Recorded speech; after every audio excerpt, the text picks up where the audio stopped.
Whoa, look at all the money.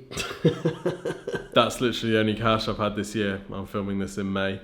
Who has banknotes these days, right? It's like old people and the guy who runs our cattery.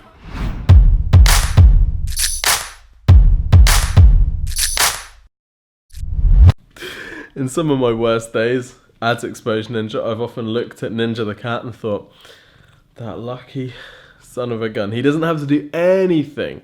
He gets everything provided for him, no stress at all. He just gets to do what he wants, as he pleases, whatever time of the day or night he chooses. But then I guess he also has no control over outside where he is. So how much do I decide to pay myself? Well, enough to live our current lifestyle and pretty much no more. So don't take out any more money out of the business than I absolutely need to. Two reasons. Number one, as soon as you take it out of the business, you got to pay tax on it. And number two, because any money taken out of the business can't really go and make more money. Whereas if we leave money in the business, we have a pot to spend on whatever. People, if things go badly and we need to dip into our savings, or expansion opportunities. So we live comfortably, but we don't live particularly lavishly. For example, I'm one of those douchey people that will only eat organic meat.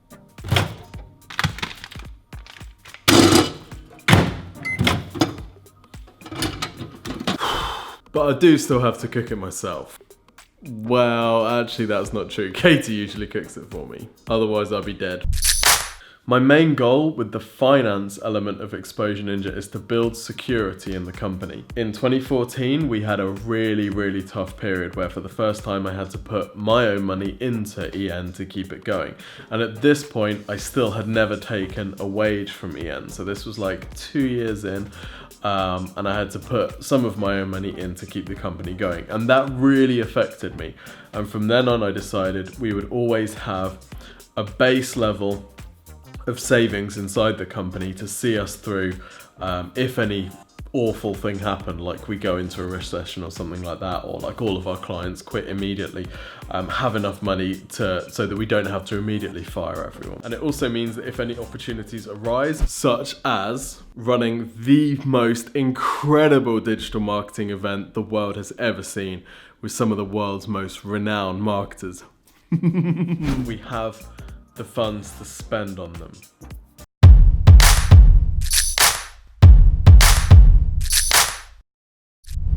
How much I've paid myself has really changed over the years. I remember when I started EN, I really didn't take any money out of the business for about 2 years. And in fact, the only time I had any real interaction with the money from the business was to put some in when we got to a point where we were really struggling.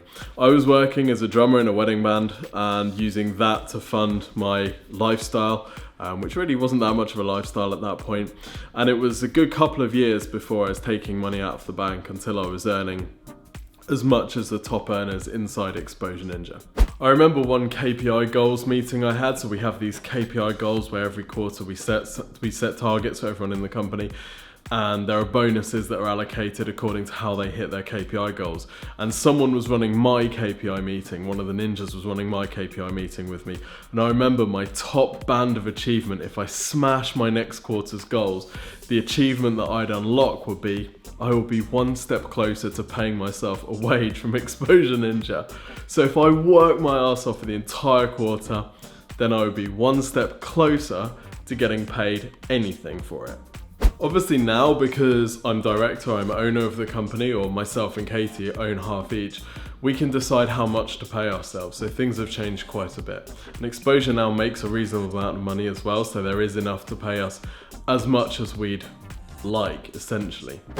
As you can probably tell, I'm not massively fussed about like fancy designer clothes or anything like that, so I don't really spend much money on clothing. I'm not into super fancy watches, although there is a watch I'd really like, but I'm setting myself a ridiculous goal to hit before I let myself buy it. And in that way, I'm kind of ensuring that the money that the business makes is way more than the watch would cost, so I kind of feel a bit justified in making that purchase. Now, cars is quite interesting. When I was younger, I always told myself if I bought one, I'd keep it clean. Nope. I noticed something a few years ago about how I spent money on a car impacted my earning ability quite dramatically. So hear me out. It was back in 2011, before Exposure Ninja really existed, and I was just working freelance with a bunch of local clients. And I decided to buy a car that was a little bit out of my price range. So I bought a BMW 5 Series, which at the time was a bit mental. Or it felt a bit mental, it felt scary. Anyway, I bought this BMW 5 Series and immediately I noticed it elevated my perception of myself. I went into the meeting with a potential client the next day and I had in my head a price for the service that I was going to be delivering. But before I got to the meeting, I was like, yeah, but I drive a BMW 5 Series now. Like, someone driving a 5 Series would not quote this price, they'd quote more. So I went into the meeting and quoted a higher price, and the guy said yes. Now at this point, this was the monthly service that I'd signed him up on was way beyond anything I could have possibly imagined. And I'd done that purely because the day before I'd bought the car. So that client paid for the car. So I paid for the car, or basically the difference between my old car and my new car, in 24 hours. And I noticed at that point that an expense which pushes your self-image up a notch actually can make a lot of financial sense. So for example, I'm going to justify to you now why buying a Lamborghini might be a good investment for some people, and I mean investment. So Tai Lopez has completely transformed the kind of influencer and YouTuber business space by coming on the scene with this massive personality, huge credibility that he's built with so many people, with millions of people, purely because he had a sick house in Beverly Hills, which apparently was leased, but it doesn't really matter. A sick house in Beverly Hills and Lamborghinis and Rolls Royces. Now, if you take the cars out of that equation, actually all of the credibility is lost. So I would imagine that if you got one of Tai Lopez's audience members and you asked them to draw a word cloud of the things that they associate with Tai Lopez, Lamborghini would be one of them. So whatever the payments were on that Lamborghini, he's been able to make significantly more than that by leveraging that asset. And as crazy as it sounds to call a Lamborghini an asset, I believe both for his own perception of himself and what he needs to do in his business and the goals and what's normal to him, and his audience's perception of him, that Lamborghini or those Lamborghinis and those Rolls Royces have paid for themselves over and over again. So I think there is something that is non-linear and completely nonsensible about high-end purchases if your audience is going to be impressed by that, and if you can build credibility with your audience with that.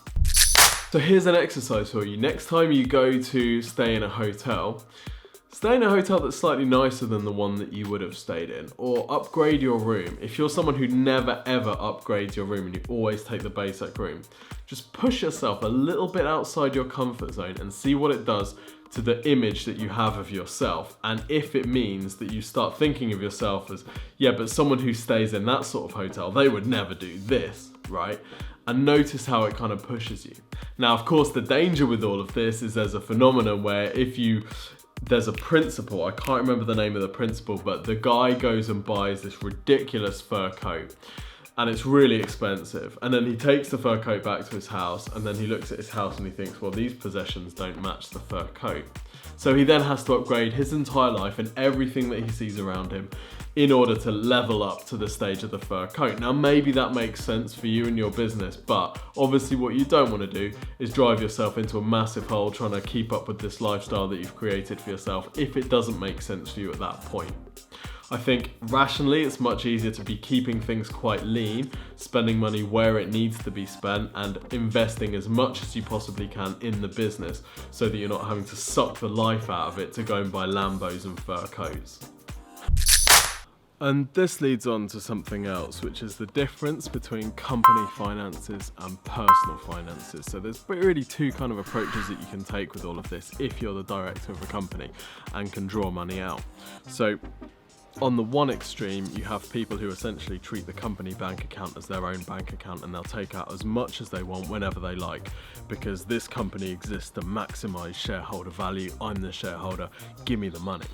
Then on the other extreme, you have people who maybe they don't have full control over their business because whatever they've taken on investment or something, and for whatever reason the company pays them a salary. They might not even have control over how much that salary is. They maybe don't even have input into how much that salary is, so they really don't have any control over the situation at all. Now I sit somewhere in between those. Now we have complete control over the company, we can take out as much money as we like, but at the same time we're not treating the company bank account as our own bank account that we can just plunder at will to take out money to do whatever we like. There's two main reasons for this. Firstly, we just honestly don't feel the need, and secondly, that money exists to grow the company. Exposure Ninja is like a child, and if your child is like a child actor and they're earning money, the last thing you do as the parent is just take all of that money and blow it on Rolexes and Lambos, right? You let that child, you build that child a bank account that it can use to grow and it can use to invest in its future. Right, and it's exactly the same with a company. A company is not just something to be plundered as you see fit if you actually love that company. Now, Exposure Ninja doesn't exist to maximize shareholder value. Exposure Ninja exists to change the face of digital marketing for SMEs and become the #1 brand name in the world for SME digital marketing. And it's not going to do that if every time we make any money, I'm ripping it out to go and buy some crap I don't even need. Right, just think of it from a staff perspective, right? These people are putting their lives into not buying Tim Lambos, they're putting their lives into this mission, into this thing about building Exposure Ninja to be the very best agency it can possibly be. So that's what the cash needs to do as well. Besides, I genuinely don't have the ego to pull off a Lambo. So I hope that's interesting. There's no real point to this video. I just wanted to give you some insights into how I think about money, and hopefully that's useful if you're considering building your own company, and hopefully it's useful. Until the next video, see you soon.